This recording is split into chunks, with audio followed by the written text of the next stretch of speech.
Hello everyone, मैं गायत्री सिंह। स्वागत है आपका नोट्स एनसीईआरटी में। तो आज हम लोग प्रश्नावली 2.2 से करेंगे। तो चलिए वीडियो को शुरू करते हैं।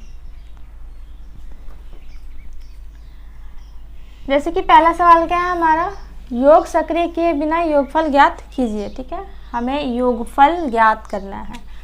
यहाँ पे लिखा हुआ है योगफल। योग का मतलब क्या होता है? जोड़ होता है। फल का मतलब हमें जब भी दो संख्याओं को आपस में जोड़ते हैं और जोड़ने के बाद जो उसका हल प्राप्त होता है उसे हम फल कहते हैं, यानी कि योगफल इसका पूरा हो गया। तो इसमें ज़्यादा कुछ नहीं करना है। हम क्या करेंगे, सिंपल, जैसे कि यहाँ पर इन सभी संख्याओं को क्या करेंगे, हम गिन लेंगे। यहाँ लिखा है 1 3 5 7 9, तो इसे गिन लेते हैं। 1 2 3 4 5, कितने हैं? 5 है। तो हम यहाँ पे 5 का वर्ग कर देंगे। तो ये 5 गुने 5 कितना हो जाएगा हमारा? 25। बस आपको इतना ही करना है इसमें। दूसरा भी वैसे ही कर लेंगे। 1 2 3 4 5 6 7, इसमें कितने हैं? 7 है। तो 7 पे स्क्वायर, यहाँ पे 7 गुने 7, ये कितना हो गया? 49। तीसरा को भी वही कर लेना है। इसमें है 11। 1 2 3 4 5 6 7 8 9 10 11, 11 संख्या है। तो 11 पे स्क्वायर, 11 गुने 11 कितना हो गया? 121। तो ये हमारा 1 नंबर वाला कंप्लीट हो गया। आपको ज़्यादा कुछ इसमें करना नहीं था, ये बहुत ही सिंपल है। तो ये हमारा 1 का कंप्लीट हो गया। चलिए अब 2 और 3 का भी करते हैं। तो 2 का सवाल क्या है हमारा, निम्नलिखित संख्याओं के वर्गों के बीच कितनी प्राकृत संख्या है, लिखिए। यहाँ पे हमें 2 वर्ग दिया है और इन दोनों वर्गों के बीच हमें प्राकृत संख्या लिखने के लिए कह रहा है कि इन दोनों के बीच कितनी सारी प्राकृत संख्या है। तो चलिए इसे बनाते हैं।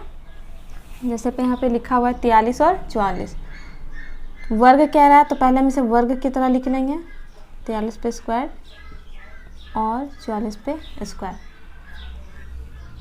अब हम इसे लिखेंगे, 43 है तो 43 को हम n मान लेंगे और 44 है तो हम यहाँ पे 44 को n+1 मान लेंगे। ठीक है, अब यहाँ पे लिखेंगे कि बीच की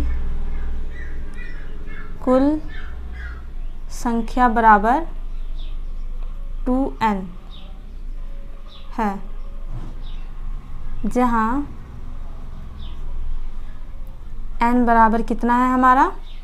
n हमने यहाँ लिखा हुआ है तो हमने 43 को n माना हुआ है, तो n बराबर कितना हमारा? 43 है। तो यहाँ पे 43 लिख लेंगे। अतः n की जगह क्या है हमारा? 43 पर स्क्वायर और 44 पर स्क्वायर के बीच की कुल संख्या बराबर 2n है, बराबर 2 इंटू n कितना है हमारा? 43 है। तो हम यहाँ 43 लिख लेंगे। अब इन दोनों को क्या करेंगे, हम गुना कर लेंगे। तो ये हो गया 3 दूना 6, ये 4 दूनी 8, यानी कि इन दोनों के वर्गों के बीच की कुल प्राकृत की जो कुल संख्या है वो कितनी है हमारी? कितना हमारा? 86 है। तो दूसरे को भी हम वैसे ही बना लेंगे जैसे मैंने 1 नंबर का बनाया हुआ। तो दूसरा में क्या है हमारा? ये तो 1 का था, यहाँ पे 1 लिख देती हूँ। दूसरे का क्या है? 14 और 15। तो यहाँ पे फिर से वही काम करेंगे, पहले से वर्ग के रूप में लिख लेते हैं 15।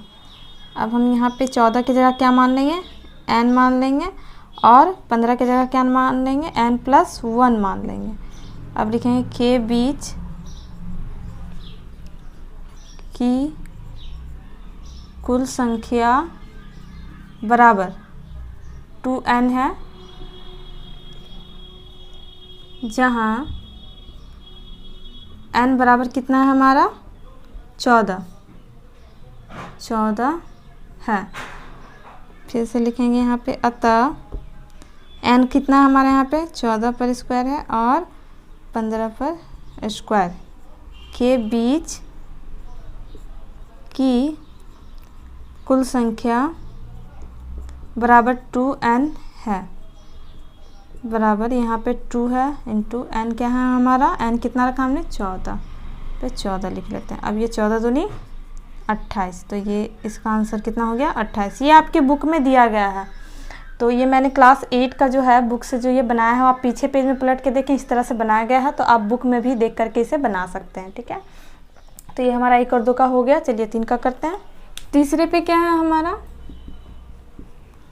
34 और 35, तो फिर से इसे वर्ग के रूप में लिख लेंगे हम, 34 स्क्वायर और 35 पर स्क्वायर।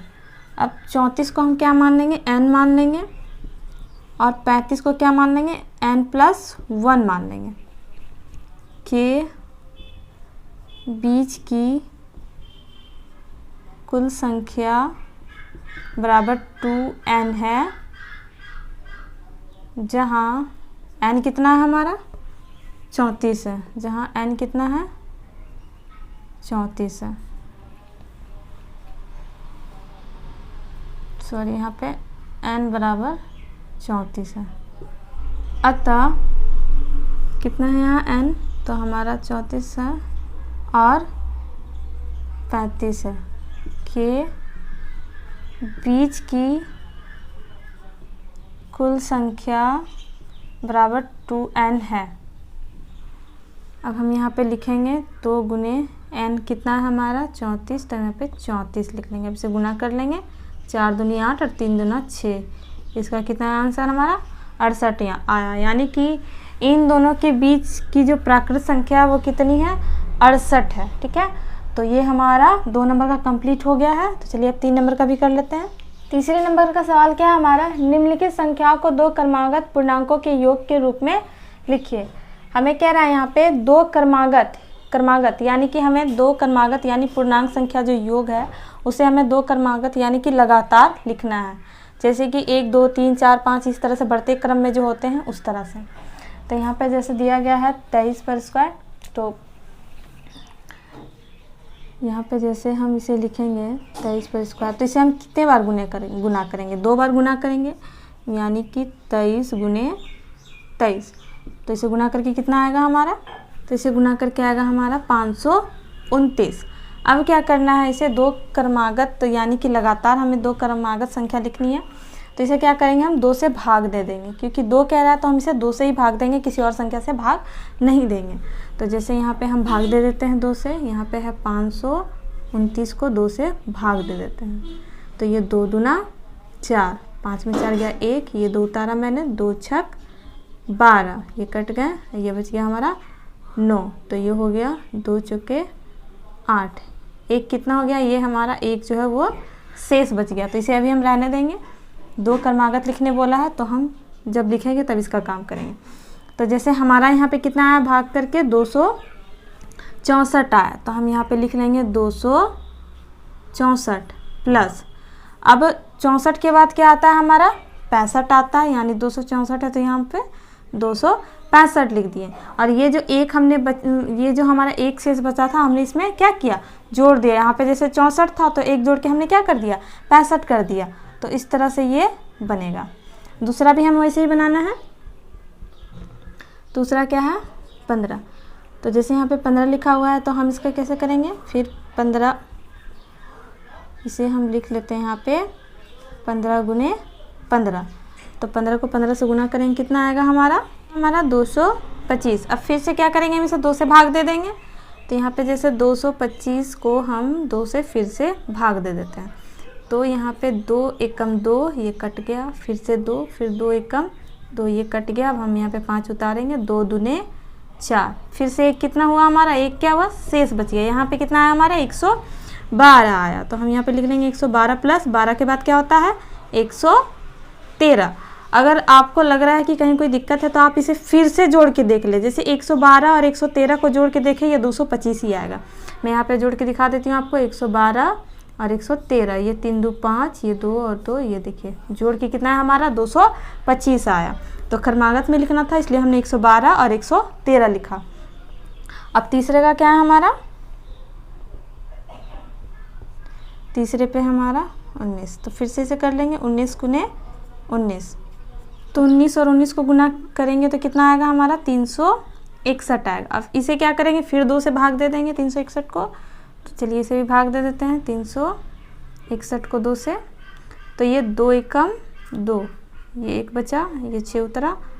अब ये 2 छक सॉरी यहाँ पे 2 अठे 16, ये कट गए, क्या बच गया 1। तो 1 तो हमारा 2 से छोटा हो जा रहा है, तो 1 को यहाँ उतारने के लिए पहले हम यहाँ क्या करेंगे, एक शून्य लगाएंगे। अब हम 1 को उतारेंगे तो 1 क्या हो गया, फिर से हमारा शेष बच गया। यहाँ कितना आया हमारा 180 आया, तो हम यहाँ पे लिख लेंगे 180 प्लस 180, 80 के बाद क्या होता है 181। तो ये हमारा देखिए इस तरह से कंप्लीट हो गया। तो 3 नंबर वाला आपको ऐसे बनाना था, 2 नंबर वाला भी ज़्यादा हार्ड नहीं था और 1 नंबर वाला तो बहुत ही सिंपल था। तो इसमें ज़्यादा कुछ करना नहीं था, ये बहुत ही सिंपल था। तो आई होप कि आपको ठीक से समझ में आया होगा। तो आज की वीडियो में इतना ही था। चलिए फिर मिलते हैं नेक्स्ट वीडियो में, तब तक के लिए आप सभी को धन्यवाद।